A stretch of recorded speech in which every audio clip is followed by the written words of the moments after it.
بہت سارے لوگ پوچھتے رہتے ہیں کہ ہمیں کوئی ایسا وظیفہ بتاؤ، کوئی ایسا عمل بتاؤ، کوئی ایسی دعا بتاؤ جس کی وجہ سے ہماری دنیا کی زندگی بھی اچھی گزرے اور آخرت کی زندگی بھی اچھی بن جاوے، دنیا کی زندگی میں کوئی پریشانی باقی نہ رہے، ساری مشکلوں کا حل ہمیں مل جاوے، روزی میں بھی برکت ہو، خوشگوار زندگی ہو، رہنے کے لیے بہترین مکان مل جاوے اور ایک اچھی زندگی گزرے اور آخرت میں جنت کا داخلہ ملے، درجات بھی بلند ہو۔ تو اگر آپ چاہتے ہیں کہ ایسا وظیفہ آپ کو ملے تو دھیان سے سنیں۔ اگر یہ وظیفہ آپ کر لیں گے، یہ عمل اپنی زندگی میں داخل کر لیں گے اور جو بتایا جا رہا ہے اس کو اپنی زندگی کا حصہ بنا لیں گے اور اپنی زندگی کا معمول بنا لیں گے، تو ضرور بھی ضرور اللہ اس کی برکت سے تمہاری دنیا کی زندگی کو خوشگوار بنا دے گا اور آخرت میں بھی بلند درجات عطا کرے گا، اور یہ عمل، یہ وظیفہ آخرت میں لڑائی کر کے آپ کو جنت میں داخل کرائے گا۔ اس وظیفے کو جاننے کے لیے ہمیں ایک واقعہ سننا ہوگا۔ وہ واقعہ کیا ہے کہ ایک یہودی تاجر تھا، ایک یہودی تاجر تھا، اس کا نام تھا اسلم۔ وہ الگ الگ ملکوں میں جاتا تھا اور تجارت کا سامان خریدتا تھا اور دوسرے ملک میں جا کر اس کو بیچ دیتا تھا۔ وہ الگ الگ ملکوں میں جا رہا ہے اور وہ سامان خرید رہا ہے اور پھر اس کو بیچ رہا ہے۔ وہ اس کی ترتیب تھی، کبھی ایران، کبھی عراق، کبھی ملک شام، کبھی یثرب۔ اس وقت مدینہ کا نام یثرب تھا، جا کر کے اپنا سامان بیچتا ہے۔ ایک مرتبہ وہ تجارت کا سامان خریدنے کے لیے ایران گیا اور ایران سے وہ پتھر خریدتا تھا، عقیق، جو انگوٹھی میں استعمال ہوتے ہیں، بڑے قیمتی پتھر ہوتے ہیں، وہ پتھر خریدتا تھا اور پھر دوسرے ملک میں جا کر اس کو بیچ دیتا تھا، اس کو بڑا نفع ہوتا تھا۔ ملک شام سے زیتون خریدتا تھا اور اس کو پھر دوسرے ملک میں جا کر کے بیچ دیتا تھا، اس میں اس کو بڑا نفع ہوتا تھا، اور اس کی ترتیب بنی ہوئی تھی۔ اخیر میں وہ مدینہ آتا تھا اور اپنا بچا کچا سامان مدینہ میں بیچ دیتا تھا اور سارا سامان مدینہ میں بک جاتا تھا، اس کی قسمت اچھی تھی۔ ایک مرتبہ وہ تجارت کا سامان خریدنے کے لیے ایران گیا۔ سامان خریدنے کے بعد وہ نکل رہا تھا کہ اس کی نظر ایک لڑکے پر پڑی جو اتنا زیادہ خوبصورت بھی نہیں ہے، کمزور اور لاغر ہے۔ اس سے پوچھا کہ تمہارا نام کیا ہے اور تم کون ہو؟ اس لڑکے نے کہا کہ مجھے میرا نام معلوم نہیں ہے اور میں کون ہوں وہ بھی مجھے پتا نہیں ہے، یہاں کے لوگ مجھے کچھ کھانے کو دے دیتے ہیں تو وہ کھا لیتا ہوں اور ادھر ادھر اپنی زندگی گزار لیتا ہوں۔ اس نے کہا کہ میرے ساتھ یثرب چلو گے؟ بہت دور ہے مدینہ۔ کہا کہ چلوں گا۔ چنانچہ وہ یہودی اس لڑکے کو مدینہ لے کر کے آیا اور مدینہ میں اس نے اپنا سامان بیچنا شروع کیا۔ جب پتا چلا کہ اسلم تاجر آیا ہے تو سارے لوگ اس کے پاس جمع ہو گئے اور جس کو جو ضرورت تھی وہ سامان خرید کر کے لے گئے، سارا سامان اس کا بک گیا۔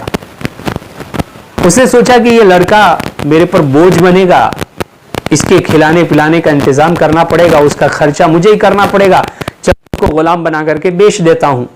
تو اس نے آواز لگانی شروع کر دی کہ یہ غلام میرے پاس ہے، کوئی خریدنا چاہتا ہے تو اس کو خرید کر کے لے جائے۔ اس کی قیمت بھی طے کر لی۔ لوگ آتے تھے، دیکھتے تھے، پھر چلے جاتے تھے، کوئی خریدتا نہیں تھا۔ تو مایوس ہو گیا۔ پھر اس نے اخیر میں یہ اعلان کیا کہ اگر کوئی مفت میں چاہے تو اس کو لے جاوے۔ فری میں اس نے دینا شروع کر دیا۔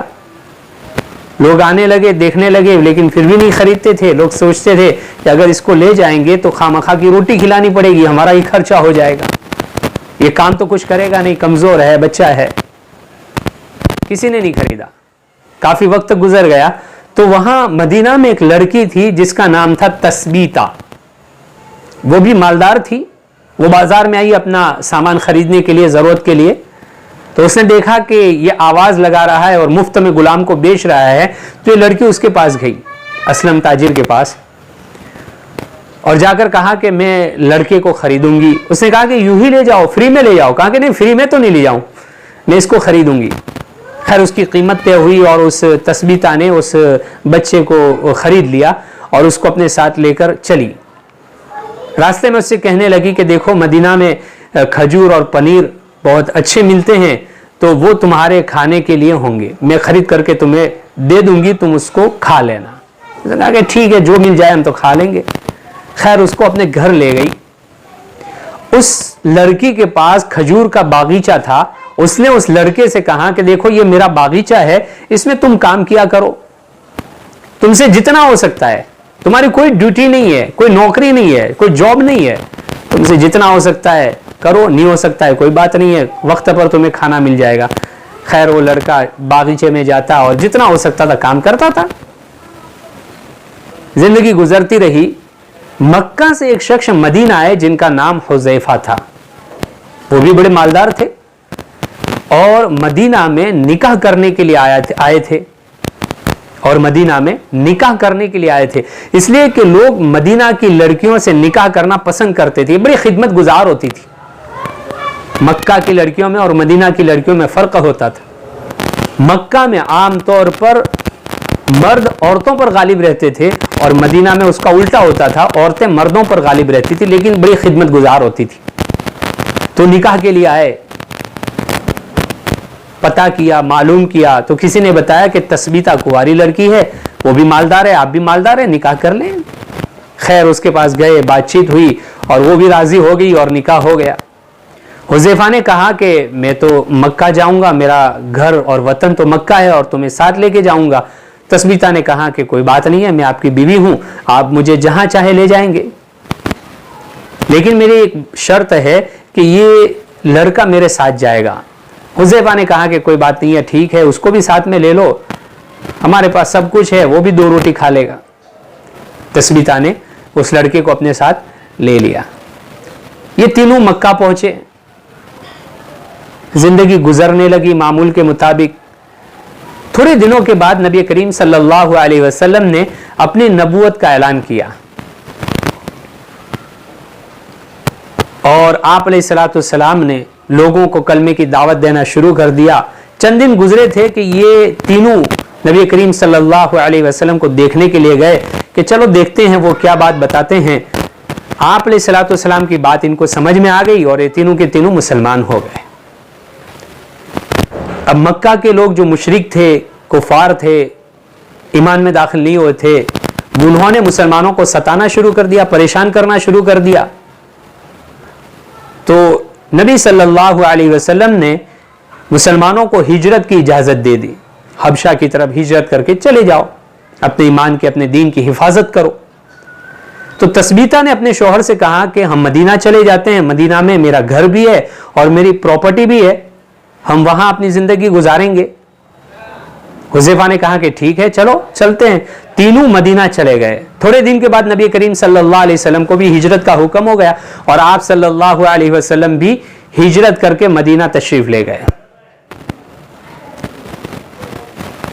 حضرت عائشہ صدیقہ رضی اللہ تعالی عنہا کے ساتھ نبی کریم صلی اللہ علیہ وسلم کا نکاح بھی ہو گیا مدینہ میں, رخصتی بھی ہو گئی. ایک مرتبہ نبی کریم صلی اللہ علیہ وسلم اپنے گھر پر تشریف لائے تھی. حضرت عائشہ رضی اللہ تعالی عنہا کی باری تھی. آپ صلی اللہ علیہ وسلم حجرے میں تشریف لے گئے تو حضرت عائشہ وہاں پر موجود نہیں تھی.